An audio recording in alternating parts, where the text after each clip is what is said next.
होंगे जो SK20 में जो डिफ़िकल्ट MCQs हैं, ठीक है। तो let's begin directly. Many types of microbes cause infection in humans. Which of the following may have either DNA, RNA but not both?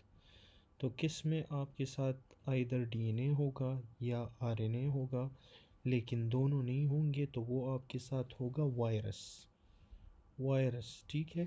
3 idiot वाला वायरस जो है उसमें ईदर DNA होगा ईदर RNA होगा लेकिन दोनों उसमें नहीं होंगे। अच्छा, a patient of MI, the artery supplying apex of heart is blocked. तो एक पेशेंट है MI का, उसके जो हार्ट के एपेक्स को जो सप्लाई है वो ब्लॉक हो गई। तो ये कौन सी आर्टरी है एपेक्स पे? एपेक्स पे आपके पास लेफ़्ट एंटीरियर डिसेंडिंग लैड, या इसे लैडा भी कहते हैं, ठीक है। अच्छा, a lady with pregnancy at 30 weeks had uterine contraction. She is concerned if her baby will be able to breathe. What does the breathing in neonate depends upon? तो breathing किस पे डिपेंड करती है न्यूनेट्स में? वो आपके quantity of surfactant पे depend करती है, ठीक है। फिर इसके बाद melanin deposition cause which pigmentation? तो ये आपके साथ क्रोकेनबर्ग स्पिंडल कॉज करता है। जब मेलानिन डिपॉजिट होगा स्किन में तो इसके जो पिगमेंट को हम क्या कहेंगे? क्रोकेनबर्ग स्पिंडल। अच्छा, which drug increases metabolism of other drugs? तो ये हमारे साथ मेटाबॉलिज्म ऑफ अदर ड्रग्स के लिए फिनोबार्बिटॉन। जो मेटाबॉलिज्म ज़्यादा करेगी अदर ड्रग्स का वो कौन सा है? वो है phenobarbitone. Elderly patient after stroke, difficult in phonation and word forming, area involved, ठीक है। तो स्ट्रोक भी है, फोनेशन में डिफ़िकल्टी है, वर्ड फॉर्मेशन में डिफ़िकल्टी है, तो motor area is involved. A patient with congenital anomaly TOF, ठीक है, teratology of Fallot, which will be seen in this patient? तो एक पेशेंट को जो है TOF है उसमें आपको राइट वेंट्रिकुलर हाइपरट्रॉफी नज़र आती है, ठीक है। सिर्फ राइट वेंट्रिकुलर हाइपरट्रॉफी आपको उसमें नज़र आएगी। अच्छा, patient with ankle strain due to excessive inversion while playing, तो inversion में anterior talofibular ligament damage होता है। inversion में anterior talofibular, ठीक है। फिर a patient presented with fatigue, no previous history of bleeding or family history, which is the most likely cause? ठीक है, fatigue है तो ये ITP की तरफ जाता है। इसमें प्लेटलेट्स 50,000 होंगे आई गेस, नहीं 20,000, इसमें प्लेटलेट्स होंगे 20,000। A 68-year man who is known case of liver cirrhosis has developed ascites. What is the mechanism of development of ascites? तो ascites तब बनेगा जब आपके साथ पोर्टल वेन ट्रिब्यूटरीज की वजह से जो है आपके साथ ascites होता है। A patient having pruritic xanthoma, raised cholesterol, chylomicron and triglycerides, तो ये आपको सारे के सारे मिलेंगे टाइप 1 में, ठीक है। कोलेस्ट्रोल, काइलोमाइक्रॉन, ट्राइग्लाइसराइड और प्रूरेटिक xanthoma है, ठीक है। तो जो टाइप 1 है उसमें आपके साथ प्रूराइटस होता है, ठीक है। तो आप इसको सिर्फ प्रूराइटस से डायग्नोस करते हो, टाइप 1। अच्छा, CCK किस सेल से प्रोड्यूस होता है? आई सेल से। तो सिक्रेटिन S सेल्स से secretin, K cells GIP, I cells cholecystokinin, D cells mucus cells के लिए होता है, या जो है आपके साथ पैंक्रियाटिक सेल्स के साथ के लिए होता है, ठीक है। और G जो है वो आपके साथ गैस्ट्रिन सेल्स हैं, ठीक है।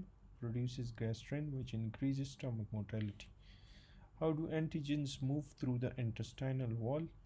So they will move through an antigen that is called, they will move through a cell that is called M cell.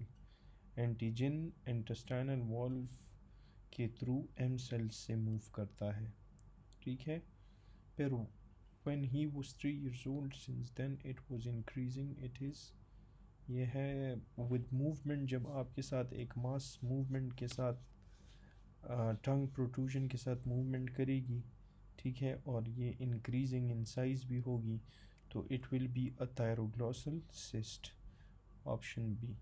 Part of DNA not encoding but causing mutation, ये आपके साथ encode नहीं हो सकता और म्यूटेशन कॉज करता है, तो this is tandem repeats. Tandem repeats. A patient with fever, night sweats, and weight loss on examination lymphadenopathy. CT scan showed calcification. Type of calcification is, ठीक है, तो इसमें आपको डिस्ट्रॉफिक कैल्सिफिकेशन नज़र आएगी। वो क्यों? क्योंकि इसमें टीबी की हिस्ट्री है। टीबी में आपके साथ डिस्ट्रॉफिक कैल्सिफिकेशन होता है, granulomatous infection, liquefactive necrosis, fat necrosis, infarct, thrombocytosoma, congenital CMV, toxoplasmosis, rubella, samoma bodies, CREST syndrome, atherosclerotic plaques, इन सारों में आपको डिस्ट्रॉफिक कैल्सिफिकेशन नज़र आएगी। और मेटास्टेटिक जो है उसको आप याद ही ना करो, अगर आपको ये याद हो गए तो बाकी सारे मेटास्टेटिक हैं। 30-year-old patient is brought to the emergency department after RTA. He complains of difficulty in breathing and decreased chest movement on the affected side. Chest X-ray reveals a radiolucent black shadow on one side. Rib fracture was also noted. What is the most likely cause of decreased chest movement? तो decrease chest movement के लिए हमारे साथ क्या responsible है? अच्छा, तो इसमें डिफ़िकल्टी इन ब्रीथिंग है, chest movement to the affected side, तो ये आपको न्यूमोथोरैक्स में नज़र आता है, ठीक है। जब जिस साइड पे ट्रॉमा हो उस साइड पे चेस्ट मूवमेंट होगी, तो this is a typical sign of pneumothorax, और एक्सरे पे आपको एक ब्लैक शेडो नज़र आती है, ठीक है, तो that is pneumothorax. A patient of pulmonary TB started on ATT, developed GI disturbance including nausea, vomiting, diarrhea and dyspepsia. तो एंटी ट्यूबरकुलर ड्रग खा रहा है, उसकी वजह से ये सिम्टम्स है जीआई वाले। ये कौन सा एंटी ट्यूबरकुलोसिस ड्रग है? तो दैट इज़ इथियोनामाइड। इथियोनामाइड आपके साथ जीआई डिस्टर्बेंस काज करेगा, ठीक है। तो GI इथियोनामाइड, GI disturbance, ethionamide. GI disturbance, ethionamide. A woman having parotid swelling diagnosed as pleomorphic adenoma. The most common benign tumor of salivary gland arises from which germ cells? ठीक है, तो pleomorphic adenoma है एक patient को।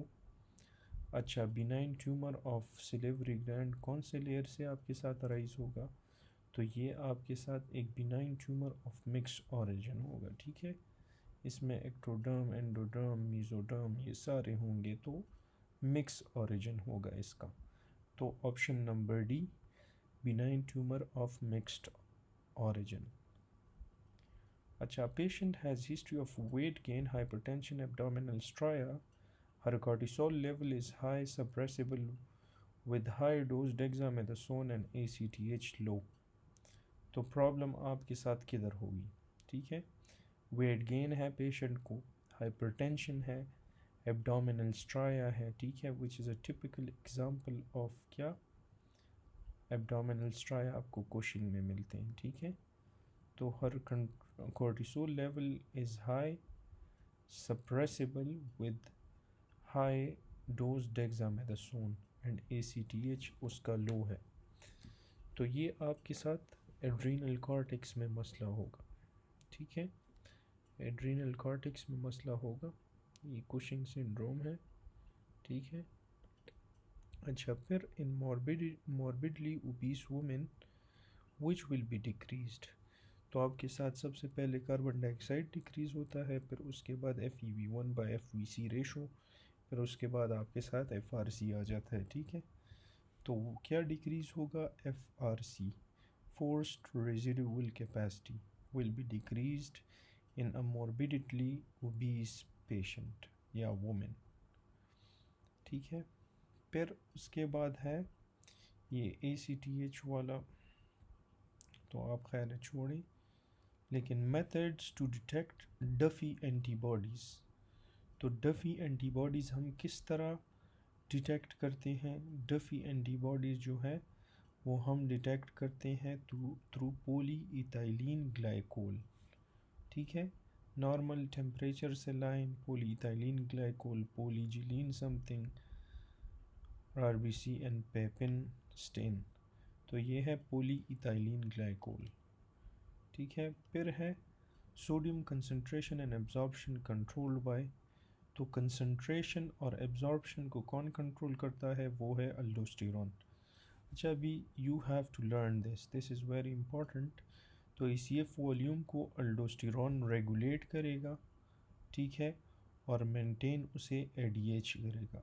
ठीक है, तो maintain and regulate ECF और अभी ECF ऑस्मोलैरिटी की बात है। तो maintain of ECF osmolarity by ADH regulate serum osmolarity.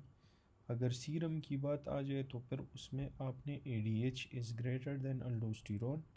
Total body water and electrolyte balance किस पे रेगुलेट होगा?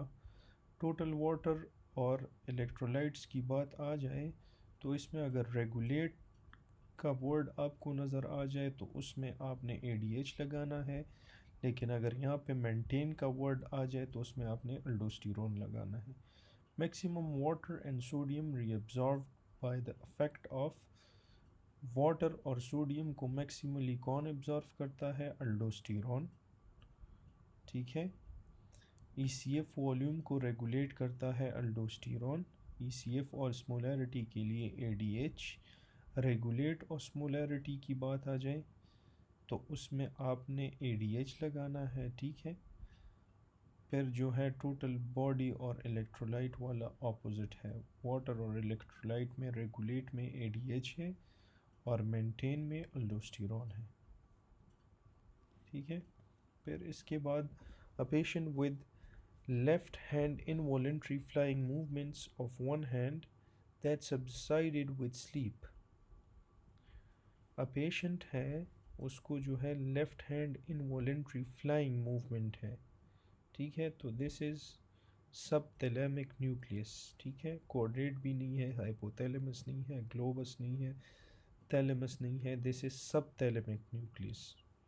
ठीक है, and this flying movement is called writhing movement, which is found in subthalamus lesion of the brain। Major response of the body to metabolic acidosis। तो body किस तरह respond करेगी?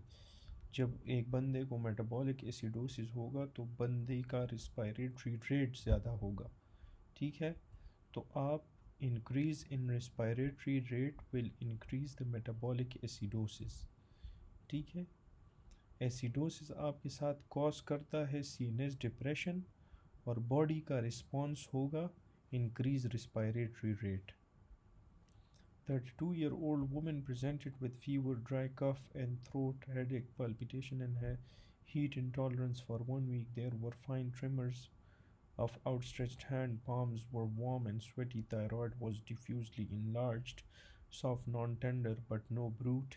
Investigation revealed HB11.1, WBC 3500, polymorphs 48% and lymphocyte 52%. Serum FT3 8.7 and serum FT4 205, TSH उसका 0.4 है। Radio Uptake was reduced, it subsided within 2 weeks। अच्छा, तो अब इसको एक वायरल इन्फेक्शन हुआ है। ठीक है, उसके बाद जो है उसकी ये लैब वैल्यूज़ हैं जिसमें आपको लिम्फोसाइट्स नज़र आ रहे हैं, पोलीमॉर्फ्स। तो this is a typical case of सब acute thyroiditis, subacute thyroiditis। A patient has right upper abdomen pain, fever, bradycardia and rash on abdomen। This is due to, ठीक है, तो जब भी right abdominal pain, fever, bradycardia होगा तो this is, और rash on abdomen is the main point, तो वो salmonella typhi होगा। Man runs marathon in high hilly areas, takes low calorie diet but ends marathon in middle position, not improving why। ठीक है, तो इसमें आपको लो availability of oxygen होगी उसकी वजह से जो है वो हाई हिली एरियाज़ में रन कर रहा है, लो कैलोरी डाइट है, और मैराथन को मिडिल पोजीशन में जो है वो ख़त्म कर देता है, क्योंकि वहाँ पे आपके साथ ऑक्सीजन हिली एरियाज़ में कम होगा, तो low availability of oxygen. COPD is now having increased dyspnea, cough with sputum, decreased breath sounds and wheezing. What is the next step in management? तो आपने क्या करना है, आपने अभी इसको COPD पेशेंट है, डिस्पनिया है, कफ है, स्प्यूटम है और decrease breath sound, which is very important. Decrease breath sound का मतलब है कि उसमें कोई और प्रॉब्लम हो सकता है, ठीक है, लाइक पल्मोनरी एम्बोलिज्म की वजह से उसको COPD है, या कोई ऑब्स्ट्रक्शन है उसकी वजह से COPD है, ठीक है. तो इसमें हम डायरेक्टली करते हैं CT chest, option number C. A person has history of snake bite, presented to emergency where he was given anti-snake venom. What type of immunity it will provide? तो स्नैक एंटी स्नैक venom आपको artificial passive immunity देगा. Artificial passive immunity आपको snack venom देता है. A patient has problem in seminiferous tubules but the testosterone level is normal. ठीक है, seminiferous tubule में problem है, टेस्टोस्टेरोन नॉर्मल है, तो उसके साथ साथ क्या होगा कि आपका FSH डिक्रीज़ होगा, ठीक है. तो सेमिनिफेरस ट्यूब्यूल है, टेस्टोस्टेरोन नॉर्मल है, FSH उसका डिक्रीज्ड होता है, ठीक है. A person has a history of snake bite, ये तो हो गया आर्टिफिशियल पैसिव. अच्छा, ये a middle age patient had vision issue some weeks ago which resolved, now having issue of limbs of weakness and there is a history of peripheral tingling. MRI shows demyelinating disease lesion.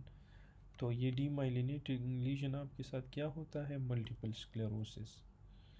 In haemochromatosis which gene is mutated, haemochromatosis में आपके साथ इसमें की गलत है, इसमें आपके साथ C282Y इज़ द आंसर, ठीक है. हीमोक्रोमेटोसिस में C282Y. Which of the following is the site of action of glucokinase? तो ग्लूकोकाइनेज आपका लिवर सेल पे एक्ट करता है, ठीक है. Glucokinase acts on the liver cells. In G6PD deficient patient has children with a partner who has normal G6PD levels.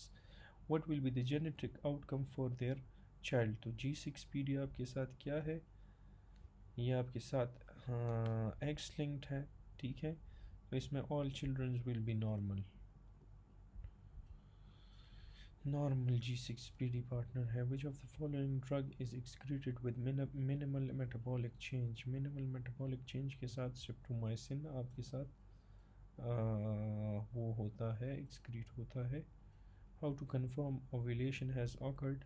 तो ovulation हम progesterone से confirm करते हैं, क्योंकि जो 14 डे के बाद ओव्यूलेशन हो जाती है 14 डे पे, उसके बाद आपके साथ प्रोजेस्ट्रॉन बढ़ जाता है, ठीक है.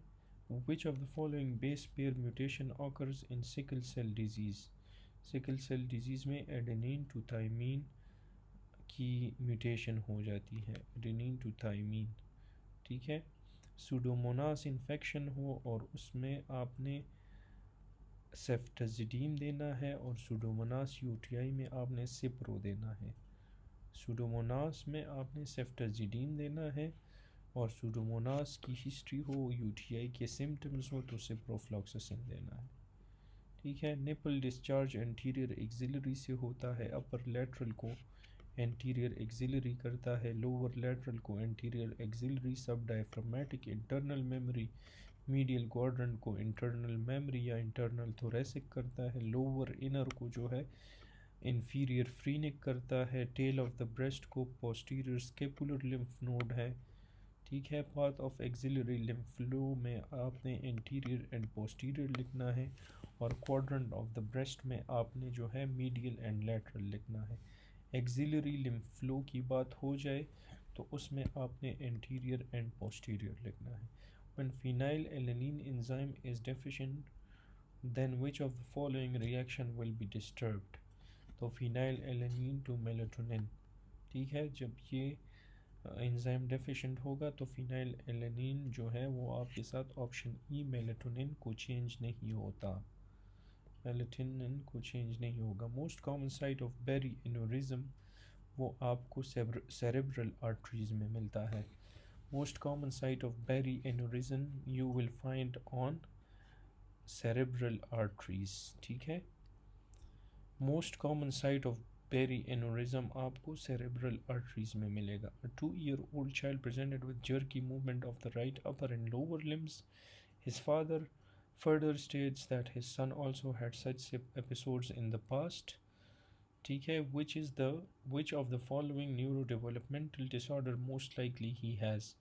तो उसमें आपको corticospinal tract defect नज़र आता है। corticospinal tract defect. Which of the following is true regarding retinoblastoma? तो if parent are normal of the affected child, then 12% chances of the sibling to have it. Retinoblastoma में parent अगर आपका normal होगा, ठीक है, then 12% chances of the sibling to have it. अच्छा, which of the following is true regarding retinoblastoma? ये वही MCQs है, दोबारा repeat. Haemolytic disease of new born is associated with, तो हेमोलिटिक डिजीज़ में आपके डायरेक्ट कूम टेस्ट पॉजिटिव होता है इसमें, और IgG आपको रेज मिलेगा। कूम टेस्ट पॉजिटिव होगा, IgG रेज्ड मिलेगा। Coombs test positive and IgG will be raised, ठीक है। Haemolytic disease of the newborn ये तो ठीक है। कोरियोकार्सिनोमा स्प्रेड प्रीडोमिनेंटली थ्रू, तो कोरियोकार्सिनोमा आपके साथ स्प्रेड होता है ब्लड के थ्रू, ठीक है, ना ही lymphatics, no direct invasion, no peritoneal seeding, it only spreads through the blood, it spreads through the blood. Choriocarcinoma spread करता है ब्लड पे। जेनेटो यूरिनरी टीबी जो है ये आपके साथ स्प्रेड करता है हेमेटोजीनियस। जेनेट्रो यूरिनरी टीबी जो है ये भी ब्लड के थ्रू स्प्रेड होगा। Cells are connected with each other through which of the following, तो सेल एक दूसरे के साथ टाइट जंक्शन पे कनेक्टेड होते हैं, ठीक है।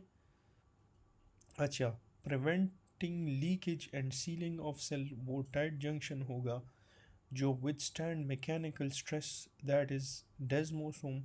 कम्युनिकेशन बिटवीन सेल्स में आपको गैप जंक्शंस नज़र आएंगे। एंकरिंग टू बेसमेंट मेम्ब्रेन उसमें हेमीडेस्मोसोम नज़र आएगा, ठीक है। So this was enough for today's lecture. Hope to see you in the next video. Please follow and subscribe for more videos.